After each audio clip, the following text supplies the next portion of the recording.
Salut à toutes et à toutes. Aujourd'hui, je vais traiter de l'activité Twitter. Donc Elon Musk impose des règles drastiques chez Twitter. Les employés se barrent. Alors, il faut savoir que ça a été la semaine Twitter. Et là, c'est pour ça que je fais la vidéo, pour un peu en parler et garder des archives. Alors là, ils expliquent quoi? Ça fait quelques heures que c'est le chaos sur Twitter. L'article date du 18 novembre. Donc là, ils expliquent en fait que les employés ont été gentiment invités à partir s'ils n'acceptaient pas de travailler toujours plus. Toujours plus pour gagner toujours moins. Visiblement, on ne sait pas si c'est comme ça. Parce que là, qu'est-ce qu'ils expliquent? Que après avoir licencié la moitié des employés de l'entreprise quelques jours après le rachat à 44 milliards de dollars. Alors déjà, 44 milliards de dollars, on se demande est-ce que ça valait le coup de l'acheter comme ça? En tout cas à ce prix. Le problème des valeurs comme ça, c'est que c'est très flottant. Il n'y a pas vraiment de chiffres. Tu peux pas chiffrer déjà un produit normal. Sa valeur économique peut varier. Mais alors imagine une entreprise immatérielle. Bon, bien sûr, tu pourrais chiffrer les serveurs et toute la partie matérielle. Mais la partie finalement immatérielle, interaction, à combien on l'estime, ça c'est une chose très difficile à estimer. Donc là, ce qu'ils expliquent, c'est que il estime que voilà, les employés doivent adhérer à une culture hardcore, tu vois, très hardcore. Sans quoi ils étaient gentiment invités à se barrer. Donc voilà, parmi les nouvelles règles imposées, donc voilà, il faut ne pas compter ses heures et à travailler très intensément. Alors moi, ce que je dirais, c'est est-ce qu'ils donnent des actions aussi? Parce que faut se rappeler d'une règle, c'est que si tu veux que les gens ils travaillent très intensément, voilà, faut qu'il y ait des choses derrière. Donc après, je ne sais pas combien ils payent à Twitter. Visiblement, ça a l'air d'être en faillite là. Ce que j'ai compris, mais ça c'est dans d'autres articles que j'ai entrevus, je les ai pas forcément lus tout en entier, donc c'est pour ça que je fais la vidéo aussi, pour apprendre en temps réel quelques éléments, mais là, finalement, est-ce qu'ils ont des... Voilà, ne pas compter ses heures, voilà, tu te dis, à un moment donné, je veux dire, t'es payé un certain... T'es payé quoi? T'es payé à l'heure, t'es payé au forfait à la jour, si t'es bien payé, bon d'accord, mais après, si t'es payé au lance-pierre, faut arrêter les bêtises, quoi. Là, moi, je ne suis pas très d'accord. Donc là, il explique, mais également à suivre à la lettre la moindre consigne de la direction. Ça veut dire le cerveau, le temps de cerveau disponible, tu le mets à la poubelle. Tu ne réfléchis plus d'ailleurs. Là, c'est presque réfléchir, c'est désobéir. Donc non, tu réfléchis pas, tu dis oui, oui. Bon, ça peut convenir à d'autres, et il y en a, ce sera beaucoup plus dur. Ça, c'est une évidence. Donc là, en tout cas, ce qu'ils expliquent, c'est que des centaines d'employés de Twitter se sont barrés.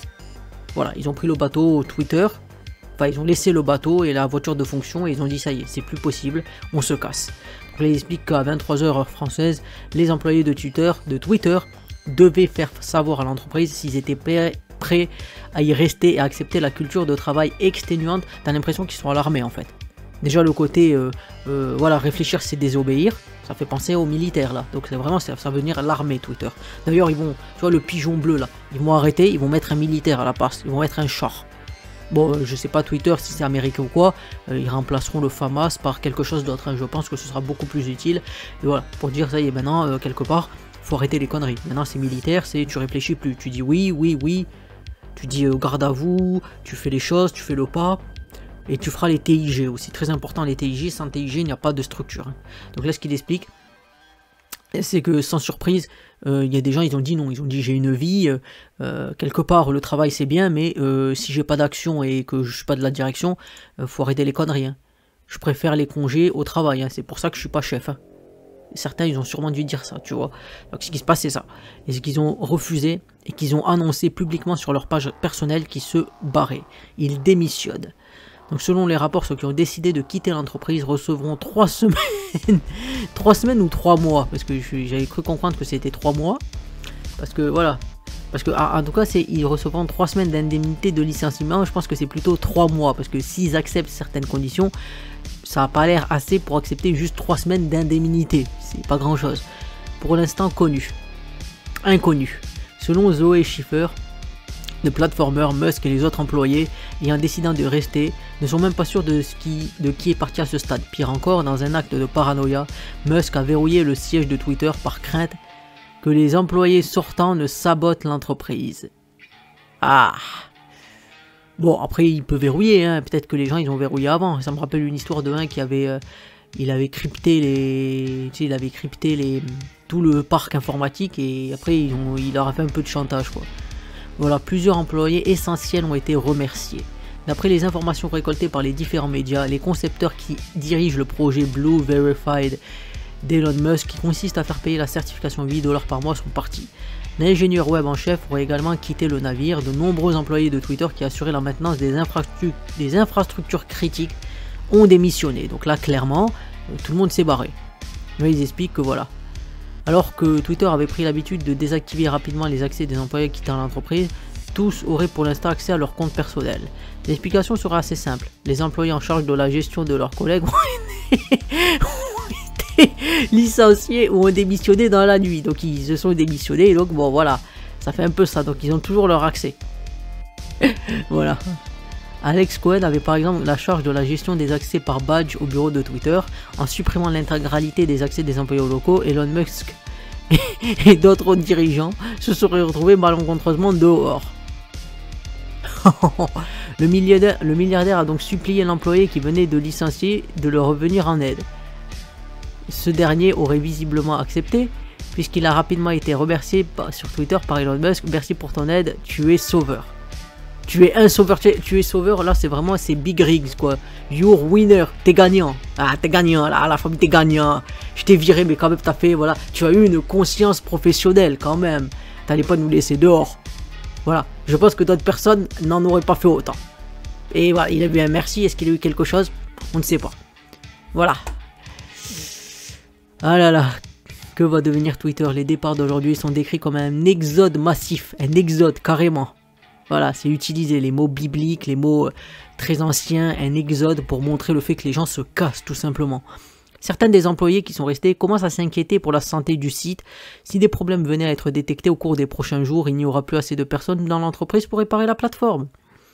Plusieurs membres de l'équipe du centre de commande de Twitter, un groupe d'ingénieurs qui est de garde 24 heures sur 24, 7 jours sur 7, 366 jours par an, voilà, et qui fait office de centre d'échange en cas de problème en interne, ont également tweeté sur leur départ. Pour l'instant, il est donc difficile de savoir ce qui va advenir du réseau social. Beaucoup pensent que cette nouvelle vague de départ ne permettrait pas à Twitter de se relever. On peut s'attendre à ce que la plateforme ne fonctionne pas totalement comme prévu. De son côté, Elon Musk se veut rassurant, comme à son habitude, le milliardaire minimise la situation. The best person rest, stay. I'm not very worried. Can we read on his Twitter account in front of men who mock users who said the beard is dead. Non. Donc voilà. Il moque les utilisateurs, criant à la mort du réseau social. En plein chaos, Elon Musk chercherait déjà à laisser sa place à la tête de Twitter. Comme il avait annoncé avant l'acquisition, il n'allait pas prendre les commandes de Twitter que de manière... Il n'allait prendre les commandes de Twitter que de manière temporaire.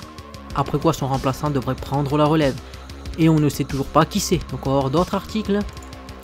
Donc là voilà, il exige, bon ça on a vu un peu ça, donc les codeurs ne doivent pas compter leurs heures, ne contestent pas les décisions du chef et viennent travailler au bureau. Donc voilà. Ce qui se passe c'est quoi? C'est que voilà. Bon après, faut toujours une certaine structure, j'en suis conscient. Après c'est toujours une question de dire, à un moment, tu te dis c'est toujours la limite, tu peux pas forcément tout contester de A à Z, mais il y a quand même des choses, tu te dis parfois c'est pas très cohérent quoi. Donc c'est comme ça malheureusement. Parce qu'en fait c'est ça le côté, c'est que tu veux des gens à la fois qui s'investissent, puisque c'est ce qu'il dit dans l'article, des gens qui vont en fait, voilà, qui vont... c'était en gras, je ne sais pas où c'était, si c'était beaucoup plus haut je pense, c'était le fait que il fallait que... Voilà, qui ne comptent pas leurs heures, qui travaillent très intensément, mais également suivre à la lettre, tu vois, mais également, donc tu comprends qu'il y a peut-être un peu une contradiction, c'est-à-dire si tu veux des gens qui s'investissent, il faut qu'ils soient conscients de ce qu'ils font. S'ils estiment que ce qu'ils font c'est de la vacuité, de la motivation sera très difficile à avoir. Je dis l'argent c'est important, mais l'argent ne fait pas tout, c'est une évidence. Les gens peuvent se suicider, et même ils peuvent toucher 4000, 5000 euros par mois, surtout s'ils se tuent au travail. Donc il faut comprendre que l'argent ne fait pas tout, l'argent est important, je le dis souvent. Il y a des personnes qui me disent oui mais c'est pas si important que ça, j'aurais tendance à dire prends ta retraite. Voilà, pourquoi tu restes pour l'argent, tu restes pas, si tu as acheté ta maison ou quoi, c'est pour assurer ton train de vie et tout ça, tu ne restes pas pour la gloire. C'est rare les gens qui restent pour la gloire, il peut y en avoir, mais la plupart ils restent pour l'argent. Alors si on te dit ça, Voilà, bon, je donne la réponse. Ce qui se passe, c'est que Elon Musk ne s'en cache pas. C'est un bourreau du travail. Et c'est pas étonnant quand on voit le nombre de startups qu'il a créées. Tesla, SpaceX ou encore The Boring Company. Il attribue le succès de ces dernières à une éthique faite de dévouement à l'entreprise et de strict respect de l'ordre hiérarchique.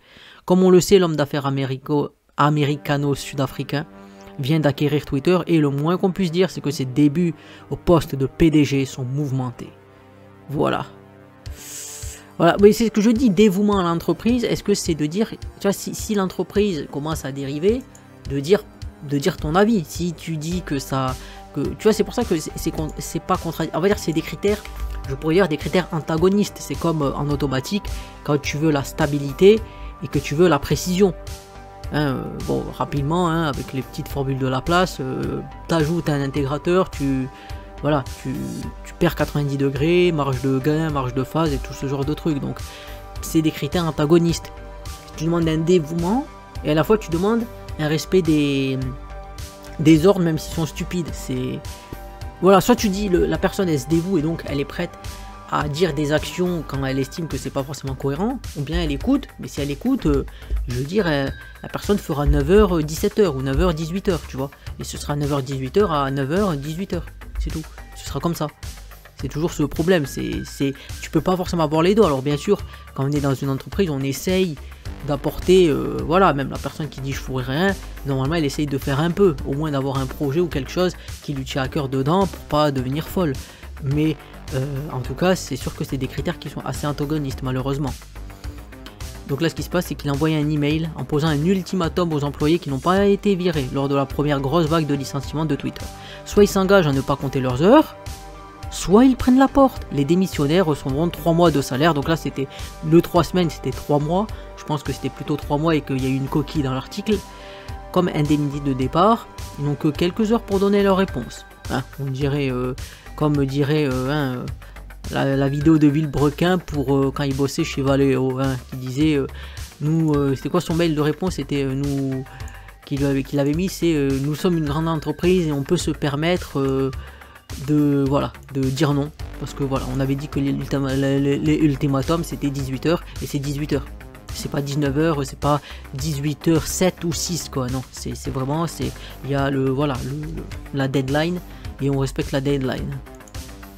Bon, là ce qui se passe c'est quoi, c'est qu'ils expliquent que 40 heures par semaine, voilà, c'est le minimum, voire plus.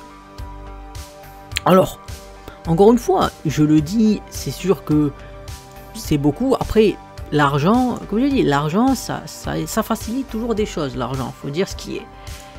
Donc ils expliquent que ces tentatives ne sont pas couronnées de succès et que de l'avis général, la nouvelle version de Twitter Blue, qui en plus d'autres fonctionnalités exclusives proposait le sticker vérifié contre le paiement d'un abonnement de 7 € et de 8 €, était un fiasco. L'offre a provoqué des faux comptes parodiques et a été retirée 2 jours après son lancement. Donc voilà, ah oui, il faut qu'ils oublient l'idée de télétravailler. Non, ça c'est pas bon. Vous ne devez pas faire le télétravail déjà parce que ça vous permet de venir, de bouger. Sinon vous allez peut-être pas aller au cinéma, tu vois, parce qu'il y avait quand il y avait la pub du Sensei, il disait attention, hein, attention, faut pas, voilà, le télétravail, ça empêchait les gens de sortir, c'était la faute de ça. Donc là, qu'est-ce qui se passe? Attention. Donc voilà, pas de télétravail, mais on parle pas d'argent. On dit, est-ce que vous allez être augmenté, non. Le côté à la cool, c'est fini. Hein. Twitter maintenant, ça va être sérieux. Hein. Bon, il y aura toujours du troll, c'est un peu ça, mais bon, on va voir ce qu'ils disent. Les caisses sont vides, la faillite n'est pas loin. Voilà, pour avoir reacheté à 44 milliards, il dit la sonnette d'alarme. La compagnie n'a plus de trésorerie et la faillite est proche. Il a repris les rênes de Twitter, donc voilà. Un laps de temps qui aura vu le réseau sombrer dans le chaos le plus total. Tu vois, en fait, là c'est la partie, en fait, tu vois, c'est comme dans Zelda, dans Ocarina of Time. Ce qui se passe, c'est que tu reviens, toi, t'es revenu adulte. Enfin, t'es devenu adulte, tu sors d'Hyrule et tu vois que c'est le feu. Il n'y a plus de porte, la porte elle est hassale, tout il est niqué, quoi. Il y a des zombies partout, il y a les momies. Donc c'est un peu comme ça. 2 semaines, tu reviens, tu dis oui, shooter, tu regardes et tu dis non, c'est foutu là, qu'est-ce qui s'est passé? Il licencie des gens, il insulte des gens, et il ne sait pas comment faire. Donc les annonceurs se barrent et il n'y a plus d'argent.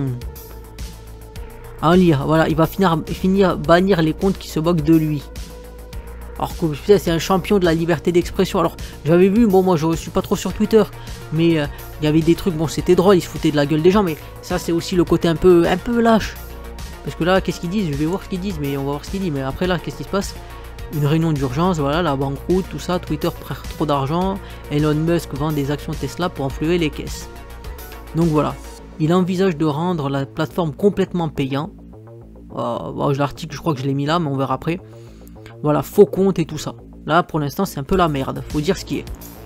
Voilà. Elon Musk a promis que Twitter serait le réseau social de la liberté d'expression après son rachat. Toutefois, le milliardaire en éprouve bien vite les limites. Alors qu'une célèbre humoriste s'est moquée de lui, il a décidé de bannir les comptes parodiques non signalés. Sachant que, évidemment, pour le vérifier et tout ça, il faudra payer son machin. Donc là, il y a un peu de foutage de gueule. C'est-à-dire, en fait, c'est même pas ça. C'est que, en fait, c'est le côté de dire, tu vois, c'est le côté de liberté d'expression, mais en fait on t'autorise, c'est juste faut payer, tu vois, alors que voilà, c'est bon. Après c'est vrai que je dis, il y a le côté, c'est si les gens qui se foutent de ta gueule, tu les vires. Après encore une fois, liberté d'expression, ça veut dire, moi ce que je me dis dans la liberté d'expression, c'est que tu dois dire ce que tu dirais en face des gens. Moi je fais une vidéo, quand je parle, j'essaye de dire ce que je dirais en face d'une personne. Je me cache pas derrière l'écran pour aller insulter les gens. Et si je le faisais, je le ferais en face. Ce qui se passe sur des choses, c'est qu'en fait, quand tu parles de ça, tu te dis, tu auras aussi une réponse. Le fait de poser, enfin le fait de dire quelque chose, quelqu'un peut répondre. Après, la question, c'est toujours à partir du moment où, on va dire, ça vire au harcèlement. C'est ça le problème, en fait. C'est-à-dire que toi, tu dis quelque chose, tu as quelqu'un qui répond, et des fois tu tombes sur des personnes qui vont t'insulter alors que toi tu as dit un truc, ça les a gênés. Ça m'est déjà arrivé, j'ai dit un truc, on m'a dit ouais ta gueule, tout ça, j'ai dit ok, après j'ai donné une réponse moi parce que je suis assez incisif et que j'ai tendance à répondre, tu vois, et pas forcément dans l'insulte, mais on va dire plutôt sur un côté, on m'avait déjà dit, je suis quoi le mot déjà, abrupt, c'est à dire que voilà, peut-être un peu cassant ou quoi, parce que t'as pas besoin d'insulter les gens pour être cassant, tu vois, et moi il y a des choses, j'ai déjà répondu. Et après les gens, bon, il y en a, ils arrêtent quoi. Mais ce que je veux dire, c'est que je me dis que liberté d'expression, ça veut pas dire que tu n'auras pas de réponse. Ça veut dire que normalement, on te laisse t'exprimer et on peut te contredire. Parce que si toi tu dis quelque chose, l'autre aussi a droit de répondre, tu vois. Mais ça doit toujours rester dans un côté, je dirais surtout quand tu veux prouver des choses, essayer d'être factuel quoi. Après tu peux te lâcher, bon, il y a des fois d'accord, mais on peut avoir du troll, mais ça c'est une autre histoire. Donc là ils expliquent quoi? Ils expliquent qu'en fait le rachat de Twitter par Elon Musk, il vire au fiasco. Le milliardaire avait promis de faire du réseau le centre névralgique de la liberté d'expression. Moi aussi j'ai cru, tu vois. Je me suis dit, si j'avais fait une vidéo il y a longtemps, j'avais dit si voilà, peut-être libéré, peut-être un jour que YouTube ça pourrait être un peu libéré de certaines choses quand tu parles, parce que c'est vrai que tu as une politique de censure qui est quand même des fois assez élevée malheureusement. Et moi je me dis voilà, ça pouvait présager d'une certaine liberté de dire les choses, un franc-parler, et voilà. Mais visiblement ça n'a pas l'air d'être comme ça malheureusement. Il y a eu du rêve qui a été vendu, et c'est peut-être pas le cas. Donc là il dit toutefois les limites de ce doux rêve voilà, ont été rapidement atteintes, et désormais il ne laissera pas les comptes parodiques proliférer s'ils ne sont pas marqués tels quels. Le nœud du problème, c'est évidemment le nouvel système de vérification qu'il cherche à mettre en place. Une personne qui paye 8 $ par mois pourrait se faire passer pour n'importe qui, avec la petite pastille bleue pour le légitimer. Le shift tweet là après à ses dépens. Voilà. Bah oui, parce que c'est ça, c'est que sûrement tu peux prendre sa place. Hein. Après c'est vrai que tu te dis c'est ça, c'est que quand c'est les autres, il va dire oui mais ça va, et quand c'est lui, si son compte il est enlevé, il est moqué, quelqu'un va se faire passer pour lui. Ils vont dire là non, c'est inacceptable. C'est pour ça que je trouve c'est un peu le côté de quand ça t'arrive pas à toi, oui tu dis c'est pas grave, c'est les autres. Et quand ça t'arrive à toi, ah mais c'est insupportable, un manque de respect total, oh, comment ça se fait?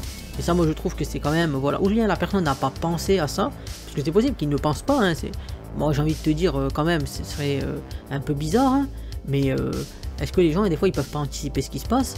Donc c'est pas forcément à mettre sur le compte de la malveillance, mais tu te dis, voilà, tu dis c'était gros comme une maison, le mec il y en a, ils se font passer, ils payent 8 €, ils se font passer pour qui ils veulent, tu dis c'est pas sérieux. Donc là voilà. Voilà. Il ne semble pas vraiment prendre la mesure des changements qu'il souhaite apporter. Et l'humoriste américaine Kathy Griffin lui a prouvé en un tweet. Connue pour ses coups d'éclat, la comédienne a modifié son compte Twitter certifié, changeant son nom et sa photo pour imiter celui de Musk. La sanction ne s'est pas fait attendre, son compte a été suspendu. Beaucoup d'autres personnalités ont utilisé le même procédé pour démontrer les failles de ce nouveau système et ont connu le même sort. C'est le cas de Jeff Jack, un dessinateur américain qui a vu son compte désactivé. Voilà, je trouve que c'est quand même une bonne initiative, c'est pour montrer bon, ton truc, tu vois que tout le monde peut faire en sorte de copier ton compte. Donc tu te dis, ça ne certifie en fait rien du tout. Ce qui est une preuve là, pour le coup, qui est sérieuse. Ça légitime rien du tout, puisque c'est voilà, c'est la preuve claire et nette. Et donc, qu'est-ce qu'ils vont passer? Voilà. Devant ce flot de moqueries, Musk a finalement fait machine arrière sur l'usurpation d'identité. Dans un tweet, forcément, il a annoncé que tout compte se faisant passer pour quelqu'un d'autre sans mention parodie serait banni immédiatement sans avertissement. Ceux qui disposent de Twitter Blue et qui changeront leur nom de compte perdront la vérification pour un temps donné afin de vérifier que tout est en ordre. Donc voilà. Donc après c'est toujours le côté voilà, c'est de dire, c'est pour ça quand on dit liberté d'expression, les gens vont dire oui mais le faux c'est le faux. Je veux dire, si demain moi je donne des cours par exemple de maths et que je vous dis que la dérivée d'un produit c'est le produit des dérivés, est-ce que c'est ma liberté d'expression de vous dire ça? Vous allez me dire oui mais c'est faux. Alors en fait tu es censé dispenser un enseignement et tu racontes des choses fausses, tu racontes de la merde en fait. Donc là tu peux pas mettre ça sous le couvert de la liberté d'expression. Parce qu'à la limite, si quelqu'un te dit c'est ça, tu peux essayer de lui montrer, mais non, ça n'est pas vrai. X fois x, x carré dérivé de x, et 1 fois 1, 1, donc x carré n'est pas égal à 1, tu vois. Voilà, en tout le temps, tu vois, des choses comme ça. Je prends des exemples maths, je pourrais prendre des exemples d'autres, tu vois, des exemples d'autres choses, mais j'aime bien les maths, donc je parle de ça. Donc qu'est-ce qui se passe? Eh bien, il se passe des choses comme ça. Il se passe des choses que, effectivement, à ce niveau-là, c'est ça qui est mis en compte. Donc là, il parle des problèmes qu'il va avoir à faire dans l'avenir, et il considère que Twitter, c'est pas une machine à cash. Donc il faut faire payer les utilisateurs pour la pastille bleue. Pas de vérification, tu payes du fric, tu payes le bif, et tu en bénéficies. Voilà. Dans un autre tweet, Musk indique qu'il ne bannira pas le compte qui suit ses déplacements en avion. Un compte tout à fait légal qui n'enfreint aucune loi ni règle de Twitter. Monsieur est trop bon. Voilà. Voilà. Mais bon, les règles, le truc c'est que les règles, elles peuvent changer. C'est pour ça que finalement, ça c'est le côté humain. Quand tu te fies et que tu parles en fonction d'une règle et d'une loi, ben, tu dis ça, tout à fait légal, qui n'enfreint aucune loi et règle de Twitter. Ben, je te change les règles. Alors maintenant, je dis, j'ai changé les règles. Mais grâce à ma mansuétude et ma miséricorde, je t'autorise à exister. Parce que les règles, c'est moi qui les change. Voilà. C'est pour ça que c'est vrai que tu te dis... c'est toujours le système, quand une personne qui peut mettre les règles, ça peut devenir n'importe quoi. Demain, ben, on a décidé que toi, t'avais pour une raison ou une autre pas le machin, et ça y est, c'est fini.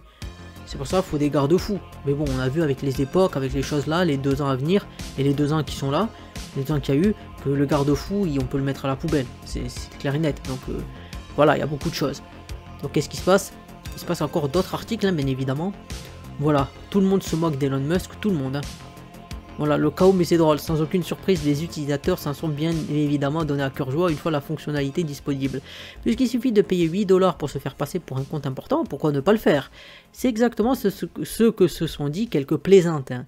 Sur un compte désormais supprimé imitant celui de Nintendo, on a pu voir une image de It's me, Mario, dans une position, disons, impolie. Can't imagine all the advertising are pulling out of Twitter. Donc il dit, pourquoi tous les annonceurs se barrent de Twitter? Je peux pas savoir pourquoi, bien évidemment. Il dit, c'est étonnant. C'est tellement étonnant que tous les annonceurs se barrent de Twitter. Nintendo of America.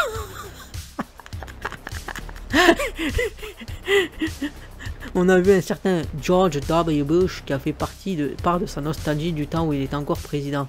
I miss killing Iraqis. George W. Bush. Voilà, les plaisanteries du jour se sont multipliées au cours des dernières heures jusqu'au lancement d'un tout nouveau produit, le sticker vérifié vendu à 8 €. Enfin 8 $, 8 € maintenant, même le dollar est plus fort que l'euro. Donc c'est même 9 € j'ai envie de te dire. Pour cette modique, vous pouvez vérifier à peu près tout et n'importe quoi, subtil non? Introducing Verify Stickers Only. Voilà. Voilà. D'autres ont découvert avec horreur la contrepartie de cette nouvelle formule Twitter Blue. C'est notamment le cas de la chanteuse Doja Cat qui s'est amusée à changer son pseudo en Christmas, avant de se rendre compte qu'elle ne pouvait désormais plus le changer depuis qu'elle a souscrit à l'abonnement payant. Maintenant c'est forte. I don't want to be Christmas forever, Elon Musk. Please help me, I've made a mistake. Autant d'ordre qui permet de rappeler que cette fonctionnalité pourrait bien s'avérer plus dangereuse que prévu. Désormais, tout le monde s'attend à un exode massif, exode carrément, hein, des annonceurs de la plateforme. Twitter, bon voilà, ça c'est un peu... Ah voilà, maintenant c'est ça, c'est le truc carrément, il veut faire payer. Donc moi je ne paierai pas, clairement, hein, je le dis, hein. J'utilise Twitter de manière très occasionnelle. Et je ne paierai pas un centime, ça c'est une évidence. Donc ce qui se passe c'est quoi? C'est que le réseau social Twitter semble tous les jours s'enfoncer un peu plus dans la crise. Elon Musk envisagerait de rendre le service totalement payant. Une telle décision pourrait être totalement contre-productive, mais la question demeure. Comment générer plus d'argent avec Twitter? Alors déjà la question sur ça c'est, il y a toujours des trucs payants. Je veux dire Facebook ils ont ajouté leur truc... je sais plus comment là, Facebook Premium, il y a eu des pigeons pour payer. Bon après, je sais pas si c'est parce que tu pouvais rentrer dans des groupes ou des choses comme ça qui pouvaient monnayer. À ce que j'avais compris c'était un peu ça. Bon j'ai dit des pigeons, j'ai dit maintenant Benoît t'as vu ça c'est un oiseau, donc quelque part on est plus proche du pigeon sur Twitter. Je veux dire déjà c'est une cible qui peut être un peu privilégiée quand même. Ils ont réussi sur Facebook, sur YouTube ils ont réussi, voilà le truc musique. Pourquoi Twitter on l'empêcherait de faire du fric, tu vois, c'est ça que je me dis. Après bon, YouTube tu peux toujours utiliser un truc gratuit utilisé, Facebook ou Insta c'est pareil, tu peux, Insta je sais pas s'il y a un truc payant ou quoi, bon après si tu veux faire de la pub, mais tu peux quand même à peu près utiliser ces réseaux de manière gratuite. Mais après tu peux avoir du plus, mais on va dire que l'utilisation normale tu peux la faire. Là la question c'est est-ce que même l'utilisation normale ils vont te mettre un système à la site de rencontre où tu as un certain nombre de sweeps ou un certain nombre de likes ou un certain nombre de machins, ce genre de conneries, comment tu vas faire quoi? C'est ça la question, comment ils vont faire? Selon les sources proches du dossier, Elon Musk aurait commencé à discuter avec des associés de la possibilité de rendre Twitter, le réseau social qu'il a racheté pour 44 milliards de dollars, c'est-à-dire de la broutille quoi, 44 milliards de dollars. T'achètes même un pays, je pense que tu peux acheter, pas un pays comme la France, parce que la France, si tu comptes le PIB et tout ça, t'as à peu près je crois 2000 milliards de dollars, mais la France faisant à peu près 550 000 km², si tu divises par 50, ça fait quoi? Ça fait 10 000. Donc tu peux te payer un petit pays de 10 000 m². 10 000 m², c'est à peu près le Qatar. Enfin 10 000 km², hein, bien sûr. Et je crois que ça fait à peu près la taille d'un pays comme le Qatar. Donc c'est pas forcément rien. Totalement payant. Voilà ce qui risque de provoquer une polémique, une de plus auprès de millions d'utilisateurs qui pour beaucoup en sont à se demander s'ils ne devraient pas migrer sur des plateformes concurrentes.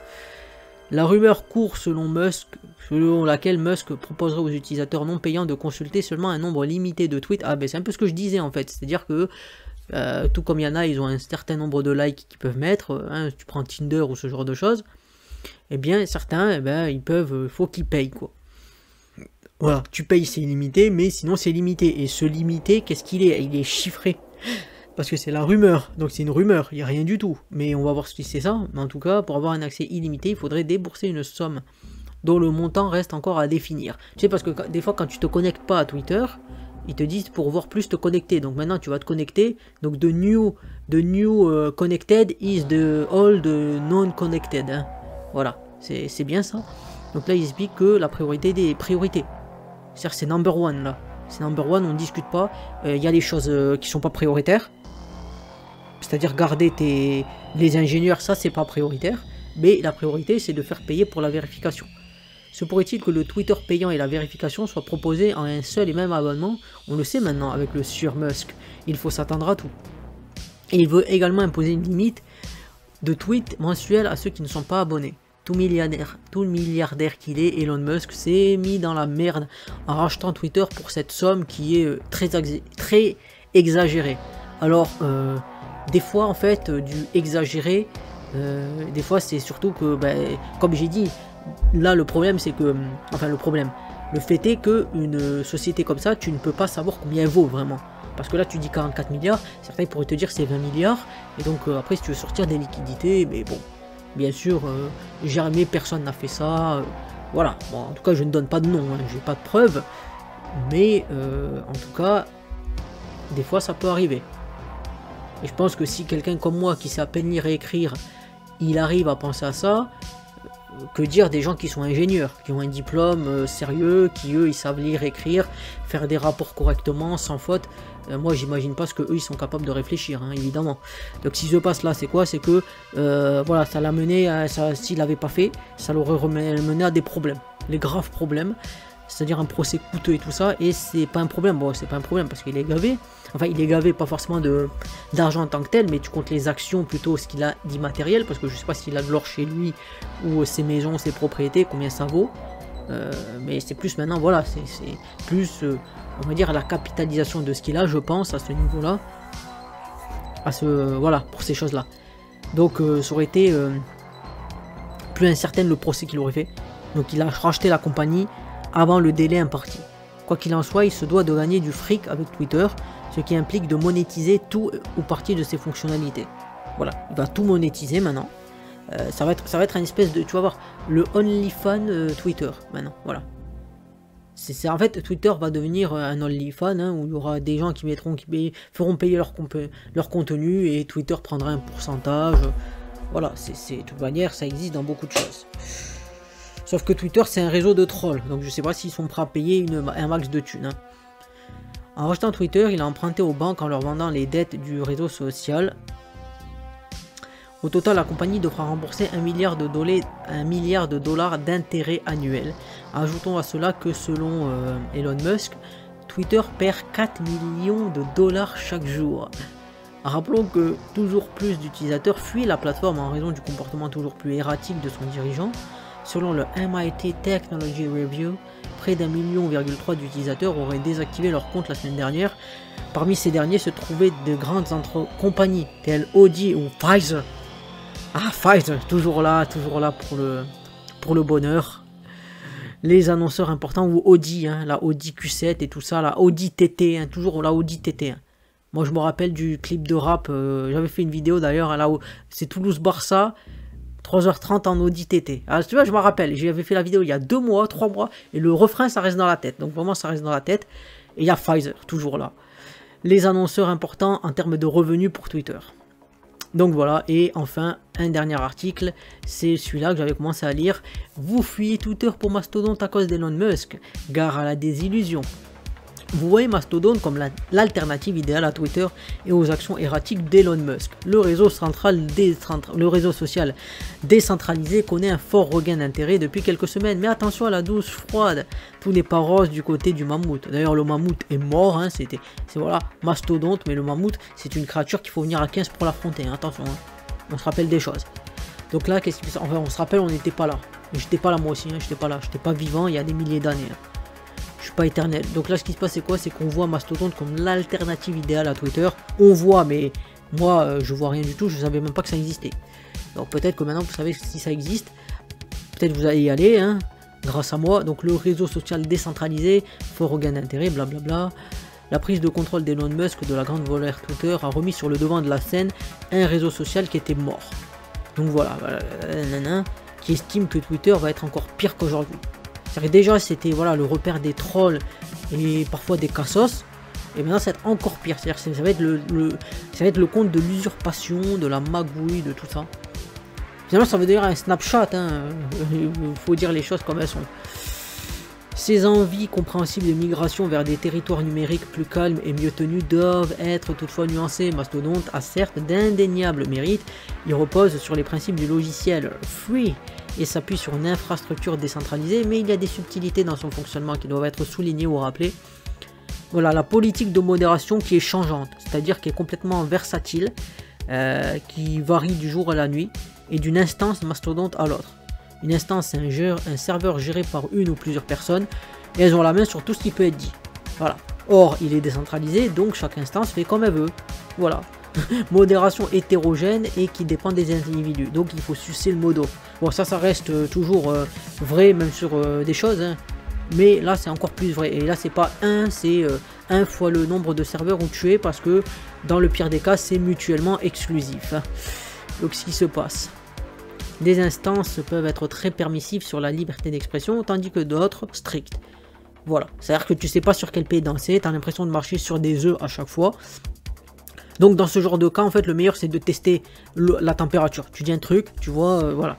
Parce que si tu te le fais bannir au bout d'un an, c'est vrai que quand même tu vas avoir les nerfs. C'est-à-dire si tu te le fais bannir au bout de 10 secondes, c'est pas pareil que si tu te le fais bannir au bout d'un an. Donc là ils expliquent, ils disent que les soucis de modération sur Mastodon, c'est pas une nouveauté et on en trouve dans la désinformation. Et là tu as un lien vers Twitter qui t'explique la désinformation des choses. Voilà, que vous voyez, je vais peut-être pas le mettre parce que voilà, sinon ça va être un peu long, mais voilà. Et la situation sera pire, mais Mastodon ne sera pas nécessairement le havre de vérité espérée ou de sérénité. Voilà. En plus, ils disent, voilà, les administrateurs ont des pouvoirs très étendus, ils peuvent exclure les membres d'une autre instance. Ah oui, attends. Ces particularités de fonctionnement sont certes documentées et font l'objet de nombreux témoignages, mais elles ne sont généralement pas connues par celles et ceux qui viennent de s'inscrire sur une instance, sans connaître les règles en vigueur. Or, les administrateurs ont des pouvoirs très étendus. Ils peuvent par exemple exclure les membres d'une autre instance. Une personne sur une instance A peut ainsi ne plus être en mesure de partager ses publications avec des membres de l'instance B, si son administrateur place l'instance A ou la personne sur liste noire. Voilà. Voilà, ok. Donc voilà, donc là ils expliquent, voilà, les raisons peuvent être légitimes à argumenter, voilà, une instance de gauche ne veut peut-être pas discuter avec une instance d'extrême droite, mais des exemples contraires peuvent aussi être retenus pour montrer qu'un tel pouvoir s'avère excessif, excès de pouvoir, comme une querelle idiote entre des administrateurs de deux instances. Donc voilà, ils t'expliquent en fait que ça va être un peu foireux, voilà, enfin que ça peut être assez compliqué, tu vois, et assez, tu peux rapidement presque arriver à un galimatias. Donc la confidentialité limitée des échanges sur Mastodon, voilà, ils ont rappelé que elle ne l'est pas. Donc voilà. Le propriétaire d'une instance Mastodon est en mesure d'accéder aux messages privés et aux mots de passe. Ça ne veut pas forcément dire qu'il ne faut pas rejoindre, mais il faut être lucide à obtenir une stratégie adéquate. Prendre un mot de passe unique, c'est-à-dire que tu ne prends pas choucroute, hein, voilà. Et ce qui se passe, voilà. En tenant cette ligne de conduite, ça évite de se faire baiser. Donc voilà, donc ils en parlent, hein, rares sont les gens qui la consultent et la comprennent. Les opérateurs du serveur et tout serveur récepteur peuvent voir ces messages et que les destinataires peuvent faire des captures d'écran, les copier ou les partager de toute autre manière. Ne partagez pas d'informations sensibles sur Mastodon. Ne mettez pas votre carte bleue. Mais s'il faut payer sur Mastodon, peut-être qu'on verra votre carte bleue. Tu vois, c'est un peu ça. Donc un scandale, voilà, la réalité technique, mais c'est pas le cas, Mastodon n'est pas chiffré, voilà, mais c'est pas non plus le cas sur des messages comme Twitter ou Facebook. Messenger a certes l'option, mais elle est inactive par défaut, ouais. Donc ok, bon, voilà, il n'y a que WhatsApp qui le propose, parmi les serveurs de grande taille. Donc là ils disent, voilà, et sans doute excessive, des aspects intéressants, mais bon, c'est comme tout. Voilà. Non, après ça, c'est vrai que comme on dit, c'est que c'est toujours... Le problème c'est que voilà, même tu sais pour les chaînes pour les vidéos, t'avais des tubes, j'avais essayé de me mettre dessus, mais bon, il y a quasiment rien. Après Dailymotion, mais bon, Dailymotion c'est mort depuis que ils ont eu le problème avec Montebourg qui voulait racheter et tout ça, mais il y a eu plein d'histoires. Parce qu'ils voulaient lui garder, mais les autres ils voulaient pas, ils voulaient se débarrasser. Ils voulaient faire en sorte que ça soit américain, et là Dailymotion ça aurait pu avoir une ampleur. La France, et surtout Orange et compagnie, ne voulaient pas, en fait les entreprises françaises ne voulaient pas de ce truc, ils n'ont pas voulu, ils ont dit Dailymotion que ça crève. Et quand tu sais qu'il y a près de 10 ans, 15 ans on va dire, c'était au même niveau que YouTube, c'était la concurrence. YouTube, Dailymotion. D'ailleurs je me rappelle, il y avait le son de Booba illégal qui disait tu peux me voir sur YouTube Dailymotion, tu vois. C'était 2009 je crois, donc il y avait un certain pouvoir, un certain... Plutôt ça pesait dans le game. Maintenant ça vaut plus rien. Ça vaut plus rien. Et c'est ça le truc. Donc là voilà, rien n'interdit d'utiliser les deux. Mais bon voilà. C'est ça, donc voilà. En tout cas, j'ai fini l'article, hein, j'ai fini de faire les vidéos. Ça a duré à peu près 40 minutes, mais je trouve que c'était intéressant d'en parler. Déjà parce que pour voir que finalement, Elon Musk, il avait promis la liberté. La liberté d'expression, vous pourrez parler de tout, des sujets, voilà. Voilà, je pense qu'il y avait ce côté, et moi j'ai trouvé que c'était positif. Mais après, le fait de vouloir faire payer Twitter, alors oui, il faut que l'argent y rentre. Mais bon, Twitter, quelque part, les gens maintenant, ils sont plus habitués à payer. Donc ils ne vont pas payer pour ça, quoi, je veux dire. Alors s'il y en a qui payent, voilà, c'est pour faire des trucs de je mets un faux compte Nintendo avec Mario qui te fait un fuck. Ça c'est bien, c'est drôle ça. Ça c'est bien. Mais de toute façon, moi je me dis que de toute façon, il y a toujours le côté... l'herbe est toujours verte ailleurs, mais bon, il faut faire attention quand même. Et voilà, c'est vraiment important, je me dis, un peu d'archiver, de voir un peu tout ce qu'il y a, et de se dire que comment va évoluer Twitter au cours des prochains mois. C'est marrant, est-ce que quand je vais me connecter, on va me dire ah mais ça y est, t'as atteint 50, tu peux plus. Donc voilà. En tout cas, je termine la vidéo ici. Si vous l'avez aimé, comme d'habitude, vous savez ce qu'il vous reste à faire. C'était Boydra, moi je vous dis salut, et à plus pour un prochain sujet.